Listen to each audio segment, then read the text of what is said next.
Salut! Vreau să vă arăt cum se conectează un motor de mașină de spălat. Avem modelul aici,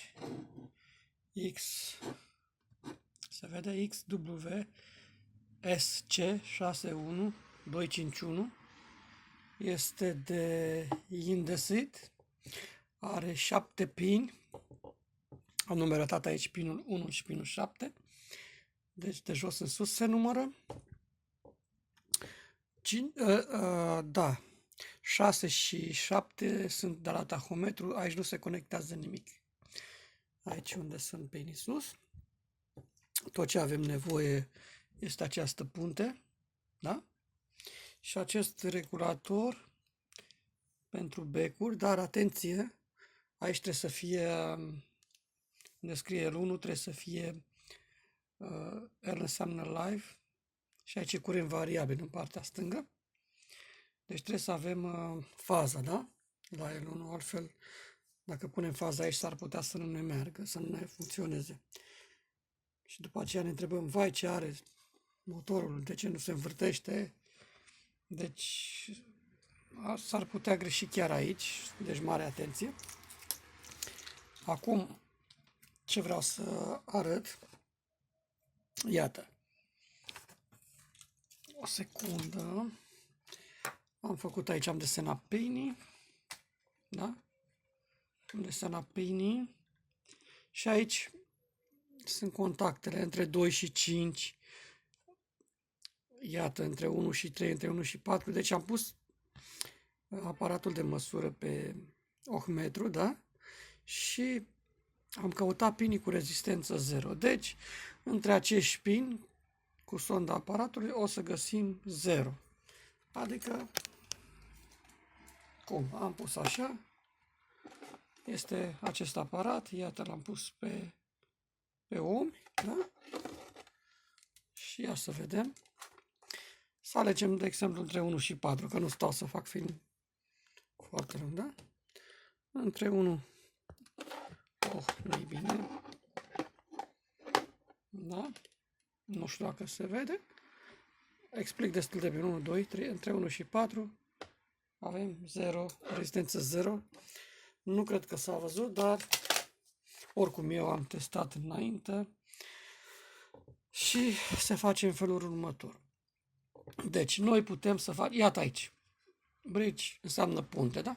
Se poate face punte cu, dacă l-am pierdut, e pe aici pe undeva, am prezentat-o la începutul filmului, da? Deci facem conexiune, deci se poate face conexiune între astea, cum am mai spus la început. Iată aici un tabel. Aici asta înseamnă că putem să facem punte între 1 și 4, da? Între 1 și 5, între 2 și 3, da? Și aici, dacă alimentăm între 1 și 5, aici avem la 240, da? 240 legăm la 1 și la 5, la 2, la 3 și aici e tot 2 și 3, dar iată diferența care am făcut puntea între 1 și 5. Iată în dreapta, ca să se învârtă în alt sens, facem punte între 2 și 5 și legăm firele între 1 și 3. Firele de la variatorul de tensiune. Este foarte simplu. Eu o să pun o pauză și nu o să încerc toate combinațiile astea, pentru că eu am verificat și știu sigur că funcționează 100% cu succes. Deci hai să punem puntea între 2 și 5, da? Iată.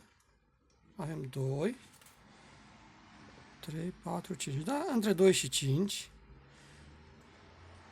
Între 2 și 5, da? Și să alimentăm.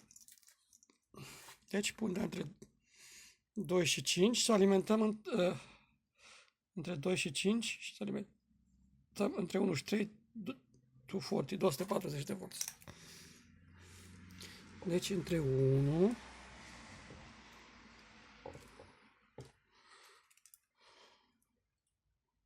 și 3, am zis? Da. Ne asigurăm că butonul e oprit, să nu ne sară de pe masă cu firele de 240, pentru că am încurcat-o, da? Am băgat în priză Și acum nu, trebuie să dau mâna așa ca să se vadă și motorul. Iată. Foarte frumos.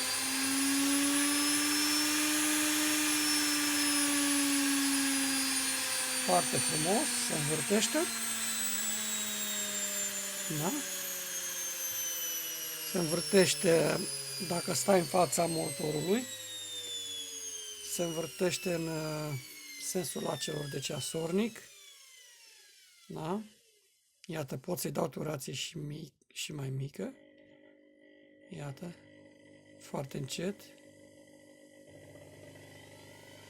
Putem, da? Așa. Hai să-l facem să se învârtă și, deci, asta a fost în partea dreaptă, da? Hai să-l facem să se învârtă în partea stângă, să punem puntea între 2 și 3 și 240 de volți între 2 și 5, da? Simplu, da? Punem puntea între 2 și 3, da? Și acum am zis între,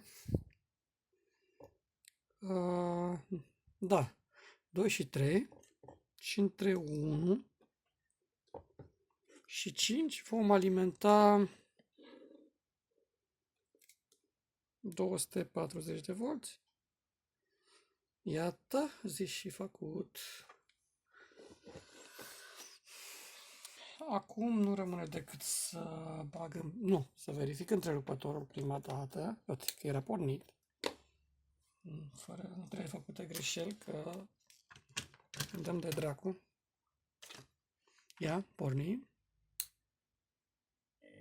Iată, se învârte în inversul acelor de ceasornic. Foarte frumos. Deci cam atât vreau să... despre conexiuni. Poate că ar trebui să mai repet. Deci prima dată căutăm pinii la care avem rezistență 0. Deci aici, dacă am găsit pinii cu rezistență 0, aici putem să facem punte. Deci cu acel fir. Deci între... Da? Și înainte să conectăm la 240, trebuie să avem vreo 5 ohm rezistență între picioarele acestea. Da? Dar dacă respectați ce v-am spus eu, nu e nicio problemă. Haideți să vedem, doar atât vreau să mai arăt. Cam cât e rezistența. Eu am și bateria consumată. Cam cât trebuie să arate înainte să legați la 240.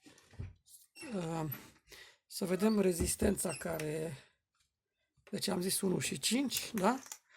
Sper să se vadă rezistența. Între 1 și 5 ar trebui să avem vreo 5 ohm, cred, nu știu. Dar asta e bine întotdeauna. Ia să vedem. Iată că avem vreo 6, nu știu dacă se vede. Da? Între 1. Avem 5,7 ohm. Nu se vede. Ia, poate așa se vede, da? Deci avem puntea acolo pusă, între 1 și 5. Avem 5, în jur de 5 ohm, da? Aici intră 240 de volți. Cam atât despre alimentare. Puteți să puneți întrebări la rubrica de comentarii. Ceea ce vreau să spun, nu vă jucați cu acestea să faceți polizor pentru că vă vor sări pietrele în cap. Are 17.000. Sper că se vede. Are 17.000 de rotații. Nu vreau să vă sară piatra în cap, să vă spargeți capul. Deci atenție mare. Cum le folosiți, ce faceți. Cam atât. Mulțumesc de vizionare.